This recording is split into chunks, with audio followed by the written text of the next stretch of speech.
नमस्कार दोस्तों। अब तो अमेरिकन ने बोलना शुरू कर दिया कि डोनाल्ड ट्रंप ने अमेरिका को बेच दिया है। उनका जो कॉन्फिडेंस है वो लूज होना शुरू हो गया है ट्रंप के ऊपर। और जो कंज्यूमर सेंटिमेंट्स हैं they are tumbling as far as America is concern. Even जो इसकी अपनी पार्टी है रिपब्लिकन्स, उनका भी कॉन्फिडेंस ट्रंप की पॉलिसीज के ऊपर से खत्म होता हुआ आपको दिखाई देता है। This is called the great American let down. जो ट्रंप का सेकंड टर्म है उसका मेल्ट डाउन अब शुरू हो गया है। एंड सीजन 1 जो था वो क्योस था, आपको लगता था। लेकिन जो ये सीक्वल है ट्रंप 2 का, यहां पर एक हीरो जो बनता था अपने आप को, ये अब अपने आप को बोलने लग गया है कि मैं तो किंग हूं। कभी बोलता है मैं तो पोप हूं। और ये ऐसे है कि इसके मीम्स अब बनने शुरू हो गए पूरी दुनिया के अंदर। Sir, Donald Trump is back. And इसका ड्रामा, डिल्यूजन और डिजास्टर सारा कुछ आपको दिखाई देता है। ये बोलता है मैं किंग हूं और मैं हर चीज को फिक्स कर सकता हूं। मैंने अभी अभी वर्ल्ड वॉर 3 को मैंने रोका है। और ये बोलता था कि मैं अमेरिका को ग्रेट अगेन बना दूंगा, जैसे कि फर्स्ट टर्म में इसने इसको ग्रेट बनाया हो। इसका हैंगओवर अभी भी खत्म हुआ नहीं है सेकंड टर्म जीतने के बाद। और ये अगली होता जा रहा है, ये अगली। दोस्तों, कंज्यूमर सेंटीमेंट स्टैक होने का मतलब है कि अब लोगों का विश्वास इसके ऊपर खत्म होता जा रहा है अपने ही कंट्री में। अभी अभी जो यूनिवर्सिटी है मिशिगन की, उन्होंने सर्वे करवाया। लोगों को पूछा कि भाई आपका जो कंज्यूमर सेंटीमेंट है यूएसए के अंदर वो कैसा है। It is hitting rock bottom. ना तो डेमोक्रेट से पूछा गया, ना इंडिपेंडेंट से। रिपब्लिकन जो लोग हैं उनसे पूछा गया कि भाई जो ट्रंप का फैंटेसी लैंड है उसके अंदर आप कैसा देखते हैं परफॉर्मेंस को। Index is going down. It is the lowest in the US history. And अगर आप पूछेंगे कि आपको फ्यूचर में अमेरिका की जो इकोनॉमी है उसका कॉन्फिडेंस कितना है, it is crushing down to 45 और 46%। यानी कि अमेरिकन बिलीव करते हैं कि कल को जाकर सिचुएशन अमेरिका में और भी ज्यादा खराब होने वाली है, जो आज है उससे भी ज्यादा। और ट्रंप की पॉलिसीज उसका एक रीजन है। इसकी पॉलिसी क्लियर ही नहीं है। कभी बोलता है मैं ट्रंप ये लगाऊंगा, टैरिफ लगाऊंगा, फिर टैरिफ हटा देता है, फिर बोलता है कि मैं 90 दिन के बाद दोबारा से लगाने वाला हूं। ना तो इन्वेस्टर्स आने को तैयार हैं, ना लोग स्पेंड करने को तैयार हैं। और पूरे दुनिया में क्योस करके क्रिएट किया हुआ है इस आदमी ने। ये अमेरिका को भी नीचे लेके जा रहा है और दुनिया के अंदर भी क्रॉस क्रिएट कर रहा है। डीप स्टेट ने दोबारा से अपना फन उठाना शुरू कर दिया। इंडिया पाकिस्तान का वॉर आप देख चुके हैं, वो शुरू ही डीप स्टेट की तरफ से किया गया था। And America was hands in club with everything. दोस्तों, जो अमेरिकन हैं दे आर वरिंग टुडे कि ट्रंप का जो व्हाइट हाउस है वो कहता क्या है और करता क्या है।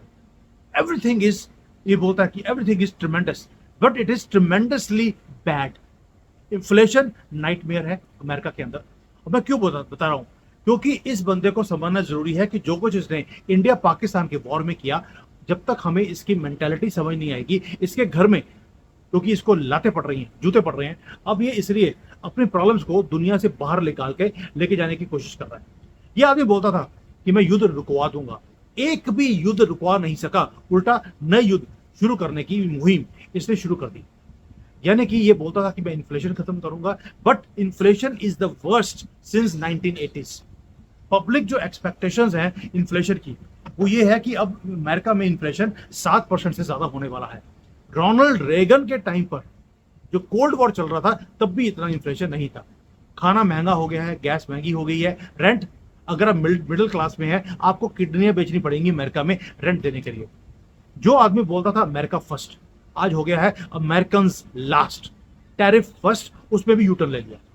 फॉरेन पॉलिसी के अंदर भी जो ये ब्रैक करता था कि भी मैंने युद्ध रुकवा दूंगा मैं, let's check his score card. Russia Ukraine अभी भी फायर है। Israel Hamas worse than ever. Hostages अभी भी टनल्स में बैठे हैं हमास के हाथों में, ये छुड़वा नहीं पाया। और इजराइल बोलता है कि पूरे के पूरे मैं गाजा को बाजा बजाने वाला हूं।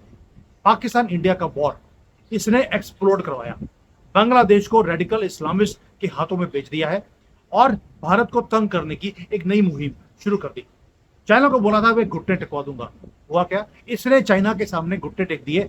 अब अमेरिका वाला प्रेसिडेंट ये चाइना में आकर ट्रेड डील करने को साइन करने को तैयार है। चाइनीज बोलते हैं पीछे हट। और ये बोलता है कि इसने वर्ल्ड वॉर 3 रुकवा दिया। अगले हफ्ते बोलेगा कि जो ब्रेड है ना इसको भी मैंने ही इन्वेंट किया था, या बोल देगा पिरामिड भी मैंने बनाए थे। इस बंदे का ये हाल है। और ये जो न्यूक्लियर फेरी टेल बता रहा जा रहा है कि भाई मैंने न्यूक्लियर वॉर इंडिया पाकिस्तान के बीच में रुकवा दिया। दोस्तों, हर चीज में झूठ, क्योंकि इसने रुकवाया नहीं, क्योंकि इसने अगले दिन बोल दिया मैंने डिले किया है। I somehow did not stop it.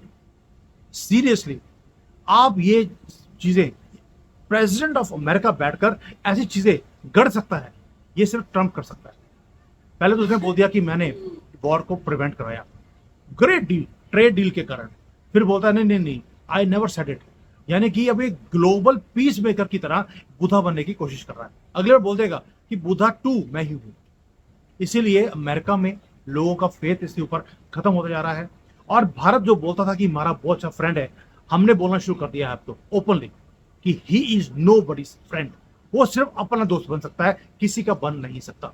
और जो सेंटिमेंट्स हैं अमेरिका में, जो रिपब्लिकन्स अपने आप को रिपब्लिकन्स बोलते हैं, उनका कॉन्फिडेंस इसके ऊपर, ऑप्टिमिज्म के ऊपर, हर चीज के ऊपर वो लूज होता जा रहा है।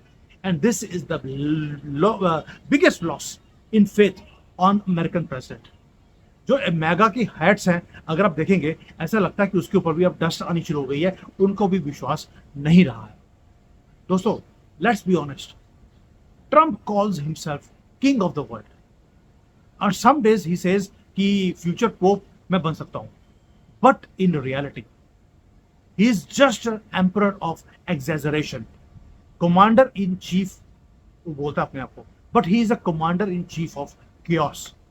और अब तो ओपनली ब्राइब लेनी शुरू कर दी है। कतर से उसने एक 747 प्लेन जिसकी वैल्यू $400 मिलियन है, इसने ले ली। और ये अपने आप को बोलता है कि मुझे कोई खरीद नहीं सकता, और 400 मिलियन में बिक गए। अमेरिकन प्रेसिडेंट 400 मिलियन में बिका है। और ये बोलता था कि मैं रिकॉर्ड जॉब्स को क्रिएट करूंगा। और वो जो अमेरिकन कंपनीज हैं, they are laying down, even की ट्रकिंग पीपल, रिटेल, टेक्नोलॉजी, सब जगह पे लोगों को निकाला जा रहा है। ये बोलता था कि मैं आऊंगा तो स्टॉक मार्केट में बूम आएगा, लेकिन हमने देखा कि इसके आने के बाद 15% से ज्यादा क्रैश ऑलरेडी मार्केट में हो चुका है, अमेरिका में भी और दुनिया में भी। ये बोलता था कि मैं जो डीप स्टेट है उसको क्लीन कर दूंगा, लेकिन उसने एक सर्कस क्रिएट कर दी है अमेरिका के अंदर। दोस्तों, एक मैसेज है आपके लिए और अमेरिकन के लिए भी। आपने वोट किया था डोनाल्ड ट्रंप को कि कंट्री स्ट्रेंथ दोबारा से रीगेन करेगी, लेकिन आपको सिर्फ एक सोप ओपरा मिला है और कुछ नहीं मिला। और ये बोलता था कि भाई मैं वॉल बनाऊंगा, इसने सिर्फ वॉल बनाई झूठ की। ही वांटेड पीस, लेकिन अभी ऐसा लगता है कि 4-5 वॉर ये शुरू करने वाला है दुनिया में। इसराइल के साथ और ईरान का युद्ध ये शुरू करवाएगा। भारत पाकिस्तान का इसने करवा दिया है, बांग्लादेश को हॉटपॉट बना दिया है, और अफ्रीका के अंदर भी अभी साउथ अफ्रीका के साथ इसने पंगा लेना शुरू कर दिया। दोस्तों, ये अमेरिका फर्स्ट का एजेंडा नहीं है, ये ट्रंप फर्स्ट का ये एजेंडा है, एंड लॉजिक लास्ट है। और इंडियंस, भारतीयों, आपने सोचा था कि एक स्ट्रॉन्ग एलाई आएगा अमेरिकन प्रेसिडेंट में, ट्रंप में, बट ये रियलिटी टीवी स्टार है और कुछ भी नहीं। ट्रंप टॉक्स टफ कि मैं चाइना को घुटने टेकवा दूंगा, लेकिन वो एक सेंटेंस भी एग्जैजरेशन से और अपने आप को कॉन्ट्राडिक्ट करने की बजाय वो एक स्टेटमेंट भी पूरी वो बोल नहीं सकता है। उसने बोला था कि मैं टैरिफ लगाऊंगा और शी जिनपिंग को मुझे कॉल करना पड़ेगा। इंस्टेड हुआ क्या है, इसको 245% टैक्स लगाने के बाद 35% नीचे लेके आना पड़ा, और ये अपनी कंट्री को बचाने के लिए अब ये बोल रहा है कि मैं चाइना में जाकर उनसे ट्रेड डील साइन करने को तैयार हूं। चाइना बोलता है हमारे पास आने की जरूरत नहीं है। ये अमेरिकन प्रेसिडेंट की वैल्यू रह गई है। क्यों? क्योंकि इसको ये नहीं पता था कि अमेरिका 100% डिपेंडेंट है चाइना के ऊपर। क्या इसको टैरिफ लगाने से पहले नहीं पता था? इसको लगता था मैं एम्परर हूं, सभी मेरे सामने झुक जाएंगे। नहीं झुका चाइना, और मैंने आपको पहले बोला था चाइना इसके सामने नहीं झुकने वाला। अमेरिकन प्रेसिडेंट को झुकना पड़ेगा, आपके सामने है, वही चीजें होनी शुरू हो गई। और कई लोगों ने मुझे बोला था उस वक्त कि यार तुम ना चाइना की तारीफ कर रहे हो। No, I know this people. इनको मालूम था कि अमेरिका हमारे बिना सर्वाइव कर ही नहीं सकता, और ये अब यहां पर नाक कटवाने के बाद चाइना में आने को तैयार है। China is having the last laugh. दोस्तों, ये बाइडेन से बड़ा पप्पू निकला, और ये अमेरिकन चाहते हैं कि हम इस पागल आदमी को फॉलो करें। यूएसए इज गॉन और world is laughing at them, और ये समझ नहीं पा रहे। ये बोलता है कि मैं इंडिया को सपोर्ट करता हूं, Modi is a very good friend, लेकिन ये पाकिस्तानियों के झूठ को प्लेटफॉर्म देता है। बांग्लादेश में रेडिकल्स को सपोर्ट कर रहा है, and he says he is writing and rewriting history. But मुझे लगता है कि हिस्ट्री में इसे रिमेंबर किया जाएगा जस्ट लाइक अ ल्यूनेटिक, जिस तरह से ये काम कर रहा है अभी ट्रंप 2.0 में।